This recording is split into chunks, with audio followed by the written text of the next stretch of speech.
ninyong lahat. Martin Romualdez, Lisa Marcos, Bongbong Marcos. Nagpupuyo sa galit at nagpaulan ng banta si Vice President Sara Duterte sa isang virtual press conference madaling araw ng Sabado, September 23. Mabigat ang pahayag na binitawan ng bise nang tanungin kung paano niya poprotektahan ang sarili sa gitna ng kanyang pambabatikos sa pamahalaan. Sinabi nito ang asasinasyon kina President Bongbong Marcos Jr., First Lady Liza Marcos at House Speaker Martin Romualdez kung sakali umanong may pumatay sa kanya. May kinausap na ako na tao.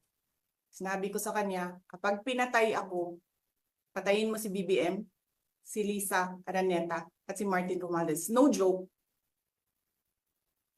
No joke. Nagbilin na ako, ma'am. Pag namatay ako, sabi ko, huwag ka tumigil hanggang hindi mo mapatay sila. And then he said yes.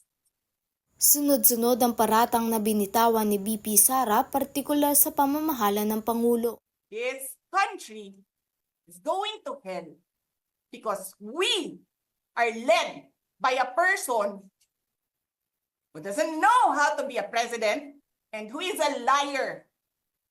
Ito ay matapos babaan ng transfer order ng House Committee on Good Government ang kanyang Chief of Staff na si Atty. Zulaika Lopez sa Women's Correctional mula sa House Detention Facility.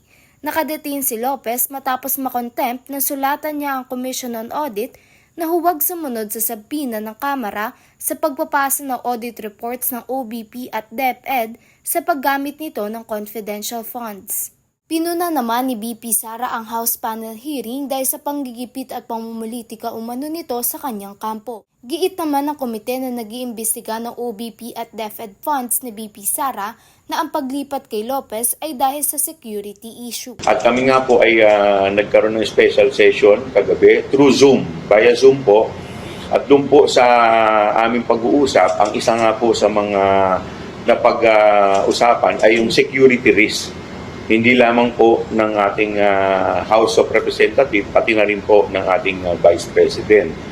Kaya nga po napag-desisyonan po ng mga miyembro ay ito po ay transfer doon sa pasilidad na mas may kapasidad at may kakayahan na mai-secure nang sa ganun po ay maging maayos. Tinawag naman ng Malacanang na active threat sa seguridad ng Pangulo ang pahayag ng Vice Presidente. Dumulog na si Executive Secretary Lucas Bersamin sa Presidential Security Command para sa agarang aksyon. Dagdag pa nito, anumang banta sa buhay ng Pangulo ay dapat seryosohin lalo na kung ito ay klarong isinapubliko. Paglilinaw naman ni VP Sara sa isang press conference, hindi daw banta ang mga binitawan niyang pahayag at hypothetical lamang ito dahil sa mga banta sa kanyang seguridad. Kinondena naman ng ilang kongresista ang aksyong ito. Ayon kay Senate President Francis Escudero, nakakabahala at hindi nararapat ang mga pahayag na ito para sa isang mataas na opisyal. Pinaalalahanan niya ang bise sa tungkulin nito na maging magandang huwaran sa kanyang mga opisyal sa OBP at kapwa Pilipino, lalo na sa mga kabataan. Para naman kay House Assistant Majority Leader Jefferson Conghun, ang pahayag na ito ay deliberate diversion lamang. Nananawagan nito sa lahat na huwag magpabudol dahil ang tunay na issue ay ang maling paggamit ng pondo ng Vice Presidente. Kasalukuyan na itong iniimbestigahan ng Department of Justice at kung mapapatunayan ay maaari itong humantong sa prosecution.